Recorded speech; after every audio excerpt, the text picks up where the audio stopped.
তোমাকে ভালোবাসি, তাই তোমাকে হারানোর ভয়টা বেশি থাকে। তুমি একা থাকতে শিখিয়ে দিয়েছো, এখন আমাকে শুধু ভুলে থাকাটা শিখতে হবে।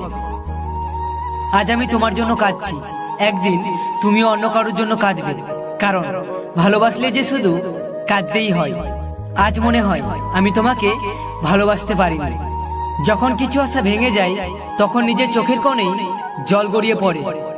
খুব কাঁদবে একদিন আর বলবে একটা পাগল ছিল যে শুধু আমারই ছিল। আমি হয়তো সেদিন এই পৃথিবীতে নাও থাকতে পারি। আঘাত মানুষকে কষ্ট দেয় না, আঘাত মানুষকে বদলেও দেয়। ভালো থেকো। আমাকে ছেড়ে যে সুখের ঠিকানায় তুমি চলে গেছো, সেখানে ভালো থেকো।